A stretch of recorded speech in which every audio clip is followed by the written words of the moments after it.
Nxënësi i shkollës nëntëvjeçare Sevasti Shiriazi Kristinano u tërheq vëmendjen me talentin e tij në fushën e kërcimit dhe performancës artistike. I apasionuar pas skenës që në moshë të vogël, ai është bërë pjesë e aktiviteteve të ndryshme artistike të zhvilluara në shkollë, ku ka spikatur për energjinë, ritmin dhe interpretimin e tij. Kristi shpreh se kërcimi është pasioni i tij më i madh dhe se dëshiron ta vazhdojë dhe në të ardhmen si profesion. Përmes angazhimit në aktivitete artistike dhe pjesëmarrjes në konkurse, ai po punon çdo ditë për të zhvilluar më tej talentin e tij. Këtë vit ndryshe, jo vetëm kam marrë rolin e kërcimtarit, por edhe rolin e prezantuesit dhe ndihem shumë mirë dhe madje dua që ky lloj aktiviteti të zhvillohet edhe në të ardhmen, pra të mos humbë, sepse jo vetëm që nxirr në pah vlerat e nxënësve, por edhe i kalon ata nga një status tjetër, jo vetëm në shkollë, por ata kanë mundësi që të zhvillojnë edhe aktivitetet e tyre, pra të tregojnë për pasionet e tyre. Kam filluar kërcimin që në moshën 5 vjeçare dhe e kam vazhduar edhe deri më sot dhe ndihem shumë mirë. Kam qenë në një kurs më përpara dhe vazhdoj të jem, gjithashtu jam edhe pjesë e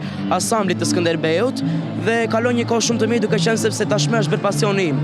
Është pjesa e vetes time. Unë dua shumë që ta vazhdoj në të ardhmen edhe për të ardhmen kam menduar që sido qoftë kërcimtar, qoftë prezantues apo qoftë ndonjë rol tjetër, kam dëshirë që të jem pjesë e skenës dhe të arrij skenat shumë të mëdha. Përveç kërcimit, Kristi po shfaq aftësi edhe në prezantim, duke fituar vetbesim dhe duke u dalluar në moderimin e aktiviteteve shkollore. Mësuesit e vlerësojnë si një nxënës të talentuar dhe të përkushtuar, me potencial të madh në fushën artistike. Sipas tyre, mbështetja dhe promovimi i talenteve të reja mbetet një element i rëndësishëm për zhvillimin artistik dhe personal të fëmijëve.